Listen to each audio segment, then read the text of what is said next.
Everybody, peace. Welcome to the Sorry to Bother You show. Wherever or have you are listening, we're so grateful to have you here with us. As you guys know, I'm your host, Kashawn Cottle, and I'm joined here today, as usual, every single show by my co-host, Mr. Dre Pennington. Yo, what's good, y'all? What's good? It's a good day. Dre, Kashawn, I'm off. I think we got on we got a special guest on here. Like I don't know how to introduce him. It's a little different. I think you do know. Why don't you introduce our very special guest today? Okay. You know, he's famous in CT. Go by the name of Doc Diddy, Mr. Doc Kennedy. Man, how you doing? Good, bro. How you been? Good, man. It's good to see you, man. You looking good, man. You doing good? Yeah, man. I ain't seen you in years, man. It's It's nice been a seeing little you. bit. Been a while. Been a while. Hey, Doc, man, we're so blessed to have you on the show. What we like to do with a lot of our guests, we like to do like a physical, mental, emotional, and spiritual check-in, man. So we're gonna just check in on you, see how you're feeling on all those wavelengths, and then we're gonna get right into it, man. So physically, how are you feeling? I felt good. I actually got the COVID vaccine, my second shot last Friday. So I was a little nervous about that, but I'm feeling good. The first shot was a little difficult for my body, but the second one was a breeze. Yeah. Did you get any side effects from it? It was more like muscle cramps and stuff like that. I had the chills for a little bit, but I was pretty good. Oh, okay. How long did those last? The chills was quick for me. You know what I'm saying? The muscle pain was a little bit more. Well, I think part of it, I didn't drink a lot of water before I went to the first shot. The second shot, I made sure I was hydrated and was ready for it. Yeah. And that helped me out a lot. Gotcha. Well, I see you got the water right now, so staying hydrated. Yeah, Uh, man. Mentally, how are you feeling? I'm good. Basketball starting to get the flow. It was difficult for this last year, like especially like with me coaching and stuff like that. It slowed down a lot, and it was a little stressful because my kids got to get to college. So Right. that was weighing me down a little bit, but it's getting back moving again, and things going back to the normal pace. So I'm pretty good. I feel good. Where are you coaching at? Lee Academy Prep is a NEPSAC AAA, so it's one of the best like prep school conferences in the nation. We got schools like Brewster Academy, Putnam Science Academy, Woodstock, Northfield Mount Hermon, a lot of other good schools. Gotcha. So Nice. yeah, I know I don't want to get too deep into it right now because I know we're going to talk about it later on in the show. But emotionally, how are you feeling? I feel good. Like me being out here at Lee, I'm like 6 hours away from my family. Like I'm in Lee, Maine, so the big different like culture wise, and Dre, how I was in college. Like, it's a big difference. But I'm doing good though. I'm very pleased where I'm at right now. Even the people here, they help me out a lot. You know what I'm saying? They take a lot of the stress off me, so I'm good. That's good. Spiritually, how are you feeling? I'm feeling good. I'm blessed, and that's the main thing. Every day I wake up, I got a job, I got a roof over my head, food on the table, so I can't complain. Yeah. My family doing good. I This whole pandemic, I never had COVID, so right with that, you know what I'm saying. Yeah. I thank God. You feel me? That's a blessing. Uh, Mhm. how has COVID affected your guys' season so far? Oh, so we normally play 35, like for Lee Academy, not my AAU team. Mhm. Lee Academy, we normally play 35 games. This year we maybe played 12. So it was big difference because we play out of state a lot. So Mhm. with the travel restrictions, it was very difficult to play games in the beginning of it. Yeah. And a lot of prep schools was very tight, like especially the NEPSAC because it's boarding schools and other kids there. So it was real hard to go play other teams until like later on in like February and March we had most of our games. Okay. Got you. Just curious, dog. I know you and Dre are very close. So where did you guys meet, or what is the connection between you and Dre? What's that? We went to Fisher College. What was that? Well, you came my junior year. Yeah, I came. No, I came your senior year. I came here last year. You We was came my. yeah, we was there my junior year. That was my first year out of JUCO. Oh, yep. And you and Kyle was roommates. That was when Yeah, Kyle first year out of my crib. Yeah. Nah, that yeah, was man. good times. Yeah, man. Doc helped me out a lot, man. He actually low key is one of the reasons like he guided me through everything. He's one of the reasons why I was so successful that first year playing. Well, first and second year, like people don't realize like man, he's a real life leader, and we gonna get into that too a little bit. Nah, And bro, you helped me out a lot though. You know what I'm saying?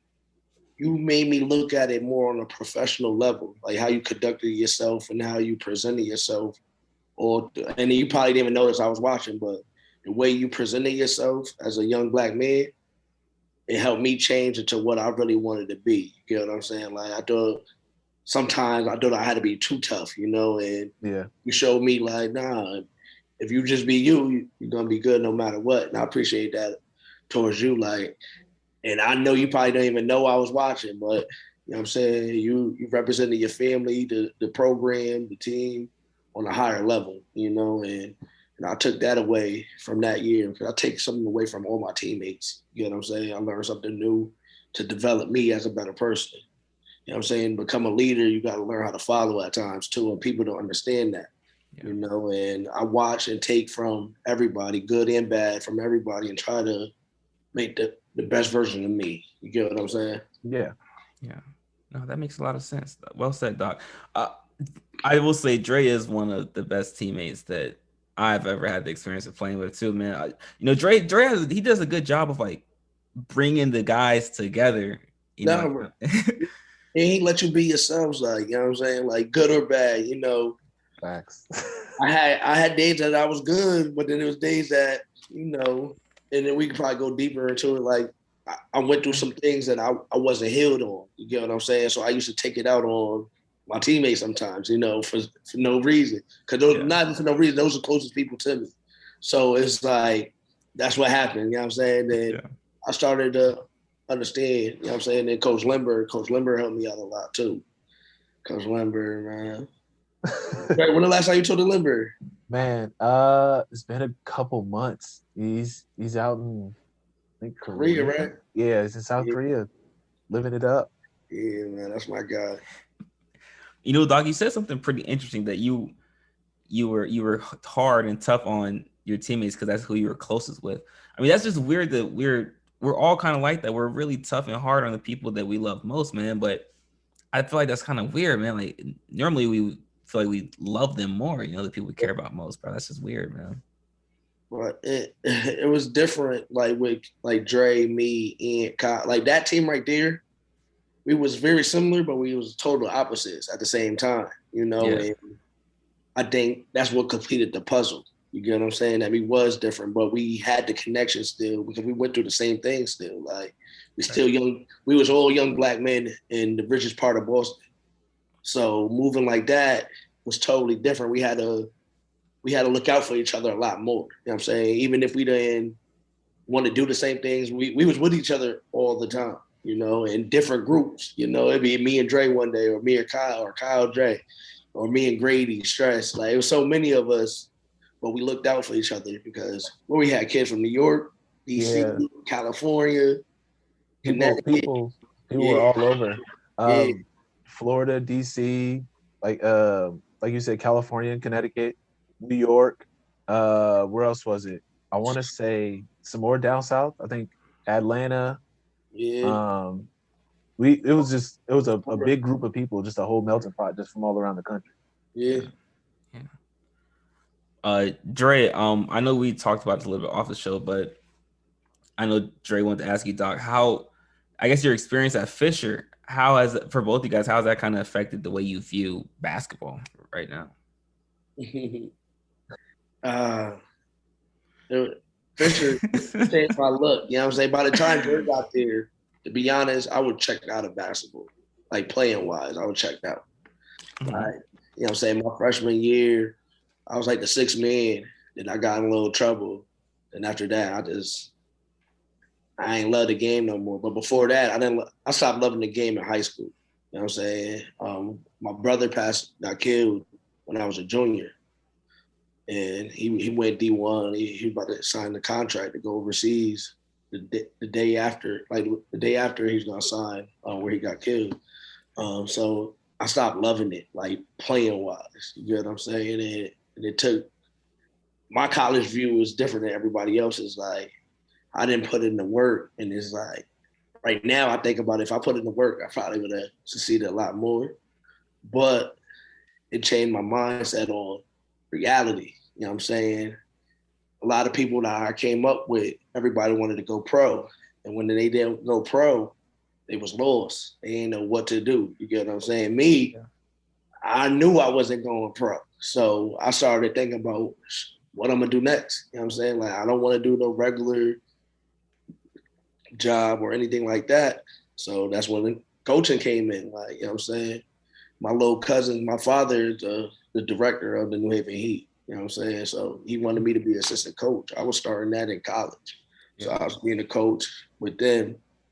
And, you know, it started to get my love back. You know what I'm saying? But college basketball, I didn't want to play no more. I wasn't trying to wake up at 5 a.m, work out 3 times. Like Dre and them, they was going hard. You know what I'm saying? I wasn't trying to do that. I was trying to live my college life.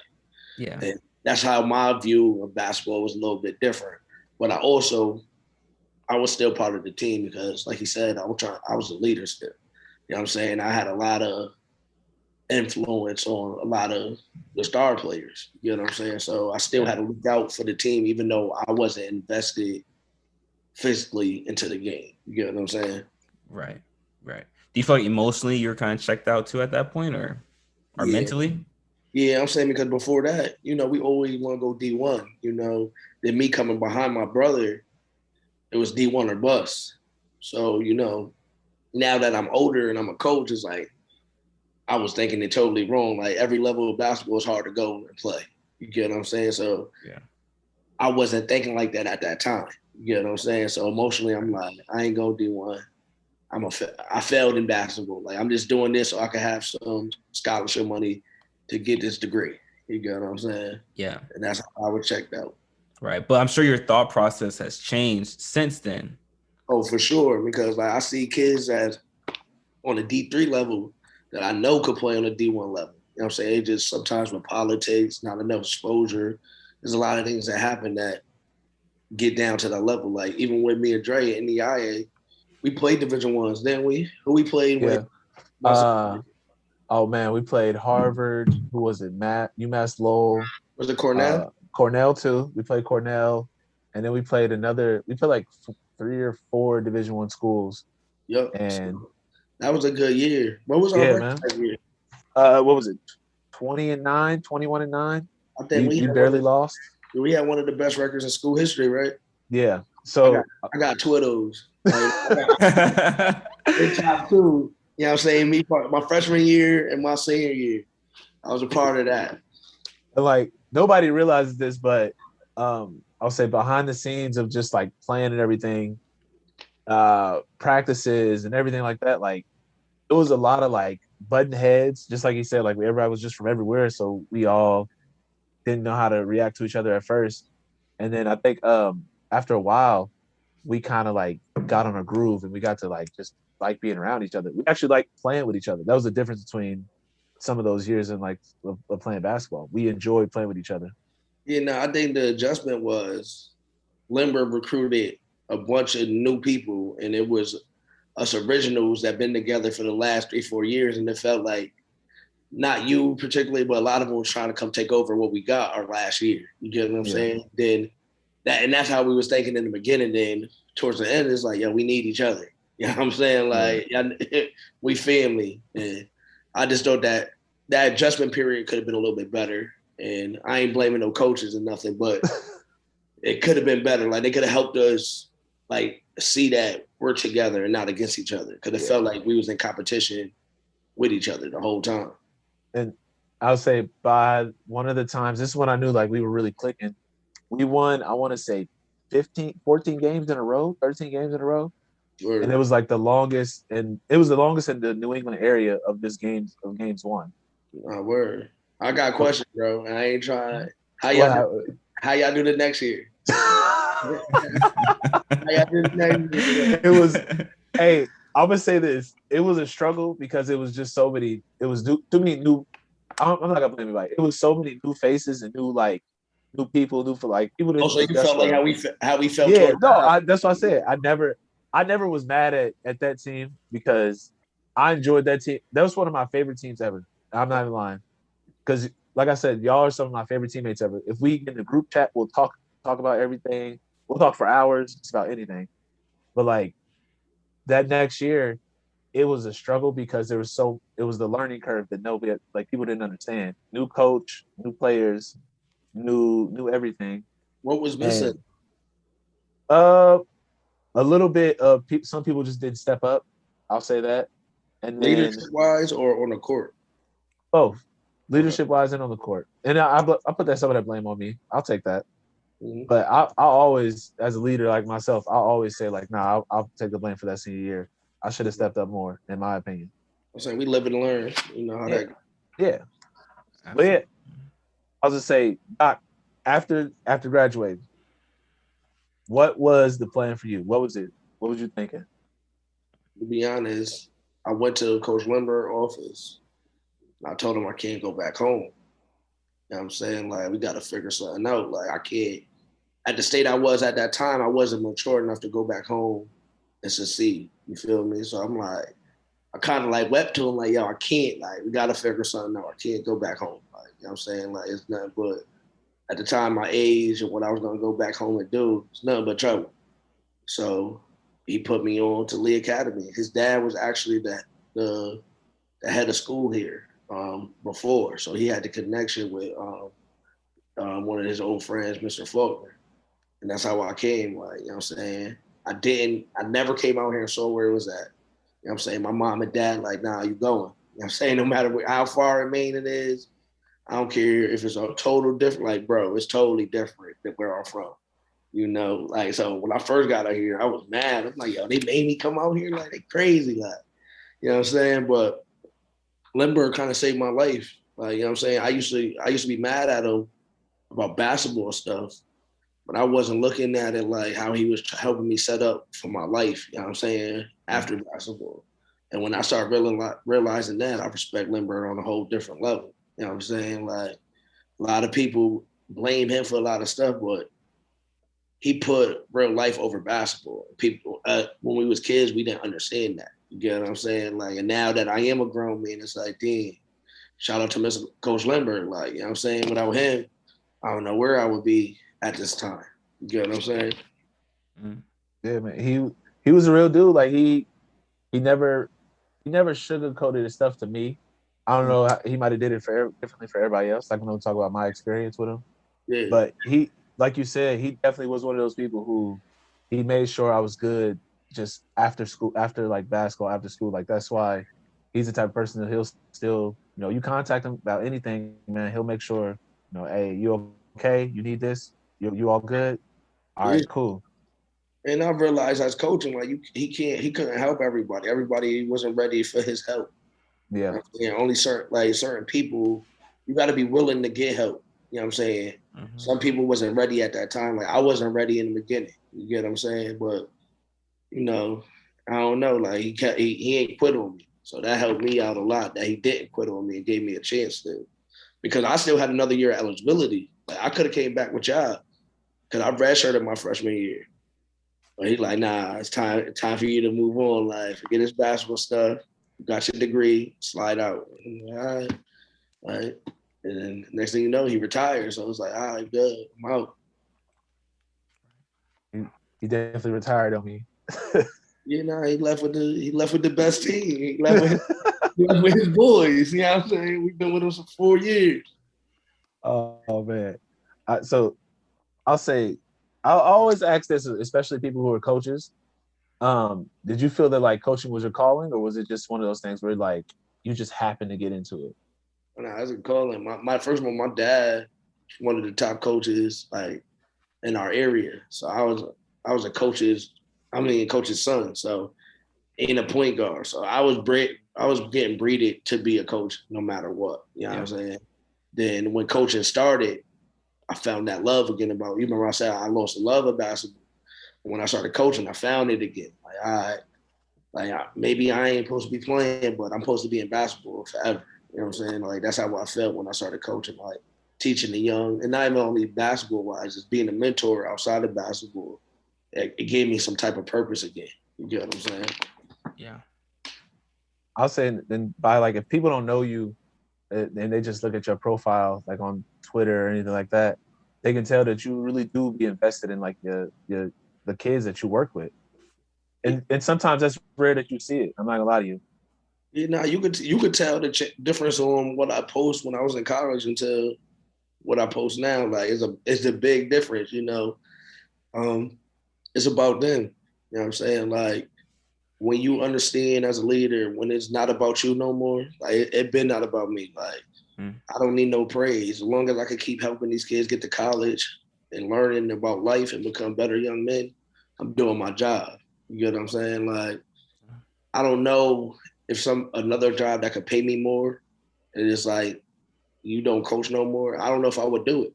You know what I'm saying? Like I'm not making an impact where I want to leave an impact at. You know what I'm saying? That's what when my brother died, that was one of my major things is to give back to my community. You know what I'm saying? And give them some type of light. And that's what we're doing right now with the New Haven Heat. Yeah. I'll say speaking on that a little bit, especially with the New Haven Heat, because I like anybody, I like to watch y'all stuff. Like I'll look up stuff. I even like try and look up a game or anything like that to watch on film. Um, how has like starting that, has the community just embraced y'all, or have y'all like been able to get more people around it? Like what's up with that? So it's like with anything, you know what I'm saying? People some people love change, some people don't. You know, we doing the right thing, but I don't want to say we stepping on people's toes because it's not the usual. And then we not the usual people that they feel like should be doing it. But we are, you know what I'm saying? We giving back and the majority of the community understand that, They definitely they embrace us and show love. Because that's what we do. We a nonprofit. We don't get paid. Like I don't get paid to do it. Nothing I do for New Haven Heat. I never make a dollar. I probably lose more money than I make because we don't got no budget. We not sponsored. We don't we don't got it. Then we got kids from the inner city that can't pay that much money that normal AAU teams have to pay. So we make it cheaper for them. But the hardest part is fundraising. You know what I'm saying? We like right now with COVID, it's hard to fundraise. So we supposed to be going to Virginia, Florida, Vegas, Atlantic City, and Pennsylvania, but we got to figure out how to get this money and not, what I'm saying, kick off certain kids off the team because they don't got the money. Like I would never do that. But I still want everybody to have that experience to go on play those high level tournaments and do what they got to do. So that's the most difficult part. You know what I'm saying? Yeah. That and gym time. Like nobody want to give us no gym time. We got to pay for everything. Like I said, it's difficult. Like last year, we had to practice at the park. Like to be one of the top programs in Connecticut, we practiced in the park. It's ridiculous, And that's one of my main things. Like the older I get, I want is a youth center. I want to put a youth center in my community that not only for basketball, track, soccer, whatever you need, is open for the people in the community. Like you don't gotta go outside. Like when it start raining, you can't go play basketball there. Like it's tough. So especially, have you just speaking on the sponsorship stuff that like has any like anyone approached you, or you just been like, nah, like we want to get this on our own? I'm saying nobody approached us with the like if we talking about sneaker companies. Yeah. No. I'm saying there's a lot of politics to it. I ain't rubbing elbows with those people. You know what I'm saying? We winning games, we putting people in college, but they don't want nobody like me because I'm not selling out the kids that I got already too. They're gonna want me to pick certain players and stuff like that. Now I'm not about my community no more. Now it's about me now. Yeah. And that's where it get difficult at, and that's why I want to stay independent, but I wish like certain businesses and stuff would help sponsor us. So we don't need a sneaker deal, but we can still play in big tournaments. We can have the same type of gear and travel the same type of tournaments, but as an independent and still keeping the people in the community playing with us. I'll say, man, because I see a lot of your players, and I'm like, oh, he's nice. Like, oh, he's nasty. I'm like, yo, say, I'm shocked that people haven't come up to them yet. I was like, this is weird. That's wild to me. But now that you explain it like that, I like that honestly, because Yeah, you all about the community. yeah. Now, but don't get me wrong. If Nike come and say like they can help the community, now for real, they could if they Nah, I get you. I feel it. if we could make a common, you know what I'm saying, ground that I could still keep some of my kids and still, because like I said, the budget hard. Like it's gonna be hard for us to keep this pace without no money. You Yeah. know, like Yeah. because the sponsor team starting to see our players and they gonna try to take our players. And they probably gonna take a couple because they could play for free and go to more places. You get what I'm saying? Don't mean they Yeah. gonna get the same exposure. Like I got kids that got Division 1 offers. I got kids that got Division 2, got the best high academic D3s.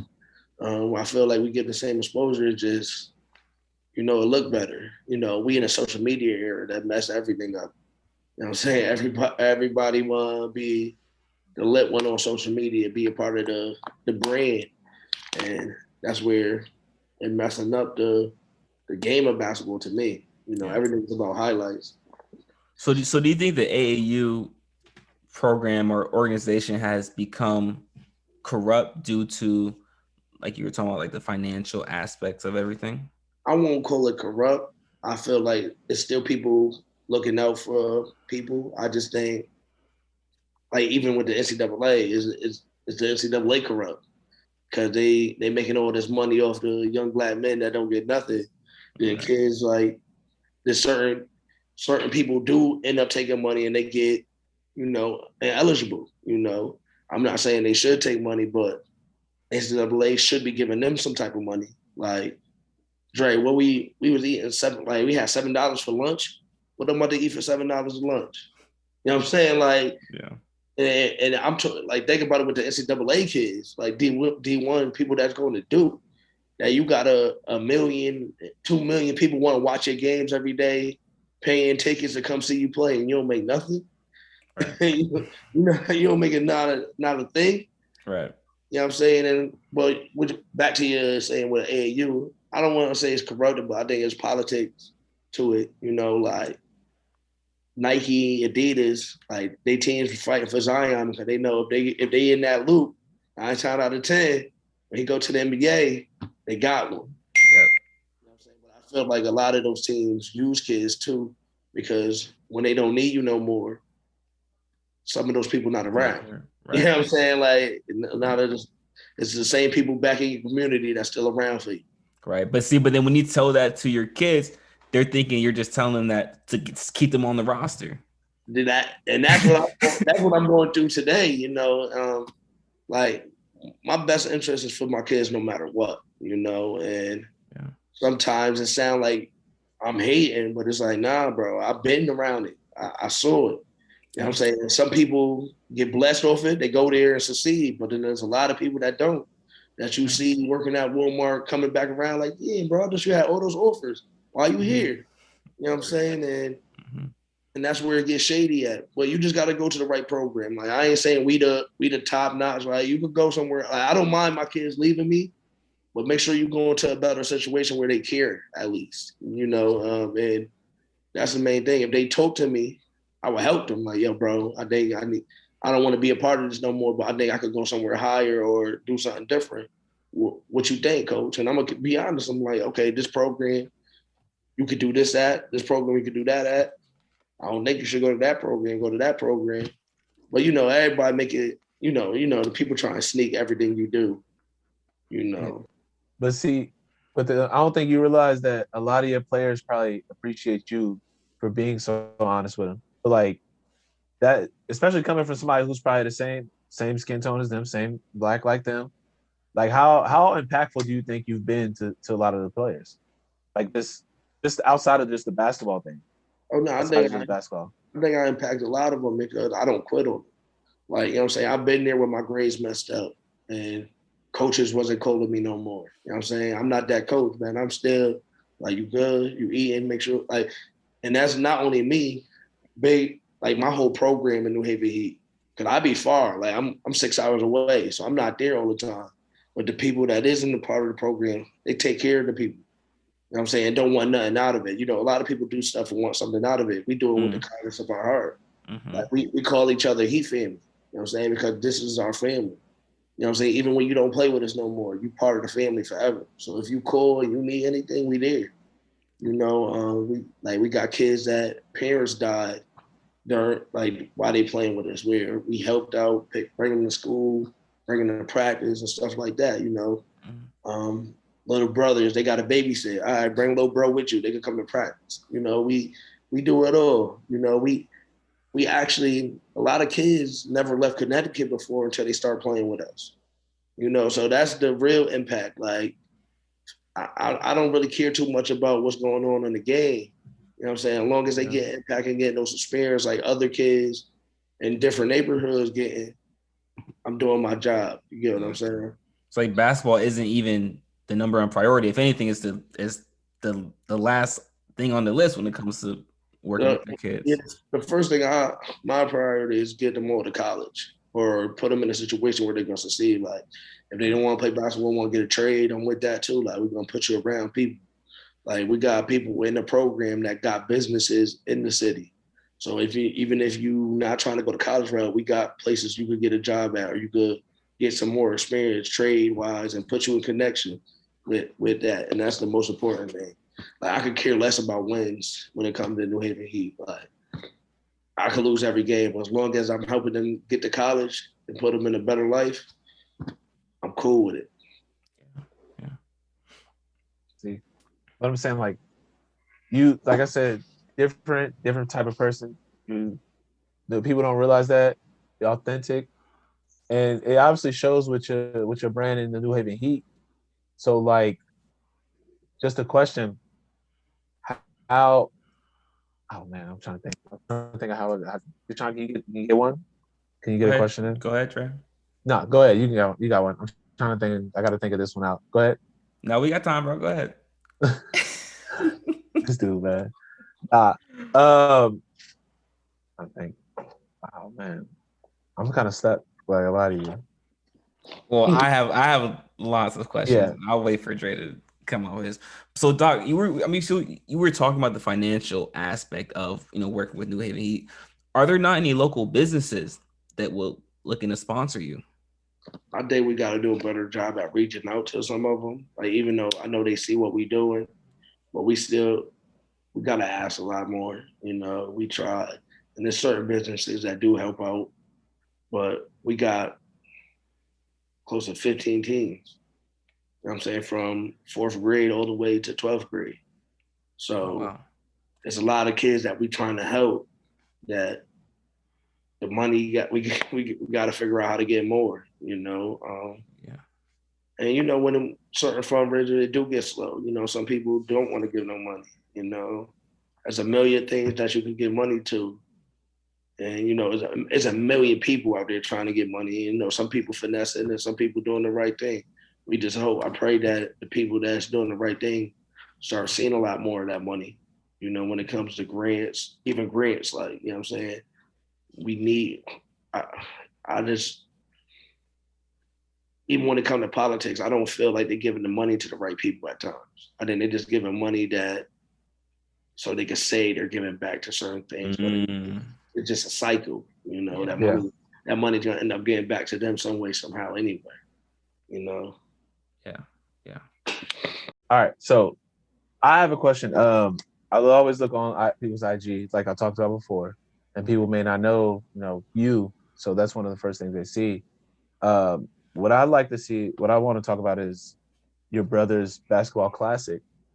When did you start that, and like what gave you the inspiration for it to think like do something like that, especially?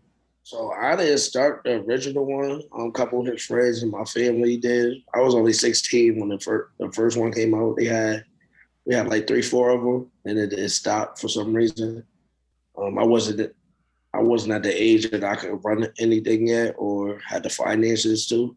So this year, I've been wanting to the last couple of years, but this year I'm putting it, like I'm the one who running it now. It's his 35th birthday. The day we have it, it's gonna be 10 years since he's been gone. So I'm like, this is the best time to bring it back. His son, my nephew, he a freshman now, so he can start playing in it. You know, you gotta see my nephew play now, bro. Yeah. He got 2 D1 scholarships as a freshman already. One to Wow. one to Siena and one to Bryant. So it's just crazy how everything come in a circle. Like he lost his pops when he probably was like 5. Yeah. And now he kind of like walking in the same steps as him without even seeing it. And it's crazy. Like he hears stories about it, but he don't really remember how good his father was or how he played. But they played very similar. Like maybe it's God molded them again, but they look just alike and they act like on and off the court. It's just crazy. But nah, the classic should be real, man. Y'all should come up if y'all ain't doing nothing in August. Come to Connecticut. Y'all can have the show live. It's gonna be top D1 basketball players, former pros, upcoming high school stars. There's gonna be a lot of good talent out there. And not only that, it's for the community. So I'm gonna have like local dance groups perform at halftime, local like drill and like steppers and stuff like that throughout the whole day. And I'm having it outside, so it could be like a community block party too at the same time. So it's gonna be nice. And what's crazy is like most people don't organize something like that, especially on a day, because usually, when people lose someone, they kind of grieve about it, and yet you finding a way to celebrate and making it a positive out of it, especially for your community, man. That's beautiful. It's a celebration. He got hopefully up in the sky watching and proud of what we're doing. It's two type of people. It's people that's gonna take the bad and just keep it negative and stay down, and there's gonna people that's gonna take it as motivation and do more with it. It's whatever you want to put, whatever you want to be known for. You know what I'm saying? I was never want to be known to when my brother died that I just gave up. You know what I'm saying? And I didn't represent his name the right way. Like his name gonna forever live on as long as I'm around, and he gonna live through me. He will forever, ever be with me. You know what I'm saying? And that's the main thing. I'll say, and then I wanted to ask you about how Lee Academy was, man. Where are you at with that right now? So right now, this is my first year as an associate head coach. You know what I'm saying? And the coach here, Coach Dan Haynes, he been a good mentor to me since I've been here. He showed me nothing but love. And not only basketball wise, with the culture wise, like they know it had to be a culture change when I got here. Like, you know what I'm saying? Mostly all, like I'm the only black guy in the school, minority working in the school. So it's different. But when I see certain things, I speak up on it and they let me be me. They let me bring people from my community. Like I had kids from New Haven Heat come up here. They let them come to school here and get closer to their dreams. And they always, most part they always respect me and have my back when I feel like I am disrespected. Because everything, even like when we was in Boston, every person is not gonna like change. But the people that's in charge here, they want that change, and that's why I probably didn't leave right away, because I do want to leave my impact not only in my community and other communities. Like some of these kids that's at the school, I work in the school too.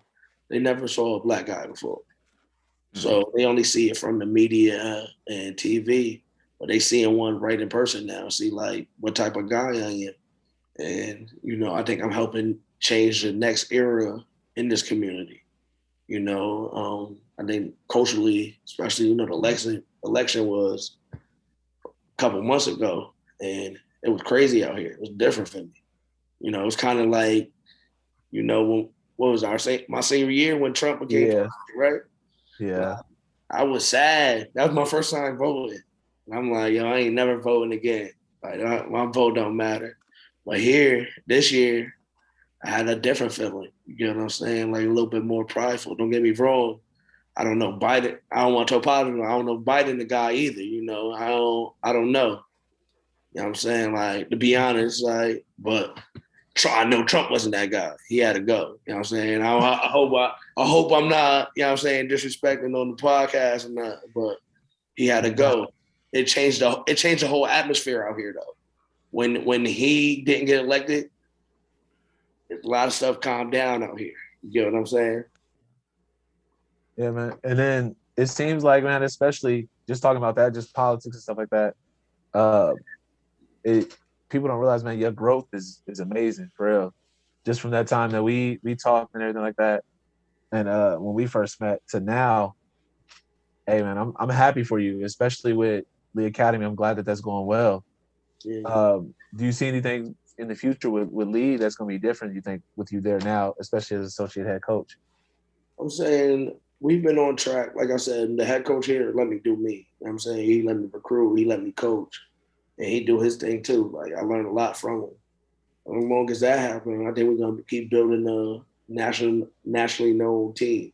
Like right now, we got the regional smash. We brought it to another level. It kind of to another level basketball wise. You know, a lot of the kids is under the radar kids or overseas kids, and we've been doing our thing. But now we're starting to bring in some bigger names, and you know, we doing our thing, and I think we're getting closer to where we want to be.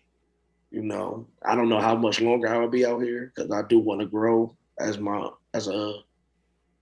coach. You know, I want to be assistant coach in college or have my own prep school. You know, so but that's why I love my coach right now, my kind of my boss, like, because he not holding me back. You know what I'm saying? He trying to teach me how I could go get my own program and stuff like that. And that's the best experience I could ask for, you know. Mentorship, man, it's needed.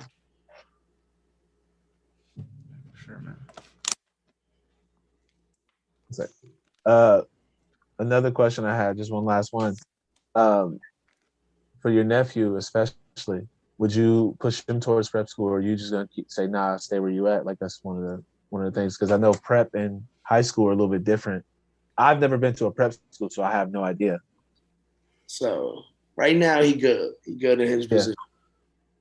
I would love for him to come out here because it's just high school basketball got a lot of rules to it. Like, the high school coaches can't be with their kids as much as we could. So we get I'm not even gonna say we're better coaches. We just got more opportunities to develop our kids, you know. And right now he's in a good place where he getting his confidence up and, you know, learning the game a lot more. But I do think at a point that he is gonna go to prep school. Yeah. But also, if he already got the offers and stuff, I don't think he need to, you know, unless he want to go higher than what he is right now. Then I'll tell him to go even for like a post-grad year instead of going during the high school, because high school, forget basketball, high school is important. You know what I'm saying? Yeah. Like, I'm glad I went to my public school. You know what I'm saying? With my friends, you know what I'm saying? Prom, like, there's a whole stuff that you can't get at the prep school level, you know? Now, if you're trying to go pro, I'll tell you go prep school right away. You know what I'm saying? If you don't care about the childhood memories and stuff like that, what you got to do. But if you want, you know, you love that love, like, you know what I'm saying? So some part of me wish I went to prep school because I think I could develop a lot more. But then also, you can't have your community watch you play. Like, I got that's one of my best experiences when you play a rival school and the whole neighborhood in there and your family. Like, you can't get that everywhere. You can't get that feeling. And I'm a prep school coach. You know what I'm saying? Like, I think you should get that feeling, then go to prep school. You know, like, I don't think you should skip not going to high school completely. You know, I think high school still plays a big role. You know. So if you could go back, you would change that. You would. So I would try to go as a post grad. Okay. You know, I went straight to college. Like, I think I should have used a post grad year to mature and stuff like that. But even that, it's difficult with prep school for certain kids like me. I know it'd be difficult, like I said, culture wise. Yeah. You know what I'm saying? If you look at most prep schools, other than the athletes, ain't too many other minority, like black people at least, around in that school. You know what I'm saying? Like, and we wasn't getting scholarships, we wasn't going to prep school, and that's the main thing. So it's different. You know what I'm saying? You got to adapt and act a certain way than you would like being yourself with your friends. Now, I do think it helps in some aspect because it keeps you out of trouble. So different trouble, because trouble can find you anywhere. Yeah. Like, but it keeps you out of certain things. And there's pros and cons on both situations to me. Yeah. Yeah. Doc, so where do you see your AAU program within the next 2 years? Next few years, hopefully, I want to become a national. Like right now, we're New England known, and we're starting to get nationally known. I hope more people will put donations in so they can help more of the kids. Like I said, we got 15 teams, and we got 10 to 12, even 15 players on the team. So we can impact a lot more. Like, forget basketball. I want a study group. You know what I'm saying? Like, we have a fund to help these kids SAT prep and stuff like that, get them ready for college. Right. Because right now we don't got the tools to help every kid, and I wish we could. Other than basketball, I want to do more. I want the kids that don't have meals could come to the New Haven Heat home and come get a meal that night. So it's a lot of stuff other than basketball that I want the program to succeed in, and more with the community outreach. Right. I think we could do a lot. If we had the money, I think we could do a lot. We could change a lot. You know what I'm saying? Teach them a lot more. Show them different things and bring different guest speakers, like have people like you come in, and have conversations with them about what y'all do, and I just, that's my goal, is just to get the morning basketball out of it, get more people to college and make sure they grades right, because there's a lot of kids that by the time they seniors, their grades not right. You know what I'm saying? And as AAU coaches, we around, but we not in the loop in the school that we can just pick up their grades or see what they're doing without getting it from them, Right. And I wish we could help a lot more, like give them, interns from school that could help teach them, tutors. So there's a lot of things that I want the program to get done. Doc, I love how for you, it's not even really about basketball. It's, like you said, about giving back to the community. And no matter what, it seems like no matter what success you have, it's not important to you as long as the community and your kids are thriving. That's all that matters at the end of the day. That's what I felt like my generation was lacking. I felt everybody was worried about themselves and not where you living at. Like, no matter what, you might, like, you coming back home sooner than later. You know what I'm saying? So you might as well get it right, because my kids is gonna end up growing in that same community. I'm at leave right now, but I want to go back home. Like, when I have a family and stuff, I want to go back home. So I want to make sure it's right. Yeah. And I want to make sure that my people can succeed. And that's why other cultures succeed more, because it's a village for real. Yeah. You know what I'm saying? Like, it's a real village. Like, it's so crazy. Even like in Boston, you go to Chinatown, they ain't spending no money out of Chinatown. Exactly. You know what I'm saying? Like, they teaching their kids in Chinatown, like, everything, they making sure they get recycled through the community, Exactly. And that's what we got to do. And not only my community, your community, all our communities is the same. So if we look out for each other communities, we're going to be good real soon. Right. And like you said, it's not even for us, it's for the next generation, because we're teaching them things that we didn't know, keeping that money circulated inside, not letting it get out of our community. Like, if they know that, then they'll be better equipped than we were. Yep. And that's why we got to, whatever y'all do, buy the block. Yep. You know what I'm saying? Yeah. Don't ever forget to buy the block. Like, when I'm not for real, when I get my money right, I'm buying the block. You know what I'm saying? Like, we should be owning our laundry mats. We should be owning our gas stations. We should be owning the restaurants around our area. Just like any other culture, you go to the Irish community, straight Irish stores, Irish own everything. You go to China, like I said, Chinatown, straight Chinese own everything. Yeah. You know what I'm saying? Like, you go to even to the Spanish neighborhoods, Spanish own everything. Yep. And the only place that not owning their own things is us. It's us. Yeah. Yep. You know what I'm saying? And I know this don't got nothing to do with basketball, but somebody need to hear that. You know what I'm saying? Buy the No. block. Yep. Yeah. Yep. But this whole time we've been talking about, like I said, your growth, man, is amazing. It's been more than basketball. The whole conversation has been. So this conversation right now is needed. You might be talking to somebody that not never thought about that, and that's what this podcast one of the things that we made this podcast for. We trying to educate some people. No, word. And I hope I could get back on here another day too. You know what I'm saying? Because there's a lot of stuff that we ain't even touched yet. You know what I'm saying? Like Yeah. we could go on for days about a lot of stuff. For sure. And Doc, we're definitely gonna have you. We want you back on this show, man. So whenever you're available, man, we're definitely gonna get you back on here, bro. Whenever y'all want me, man, I'll make myself available.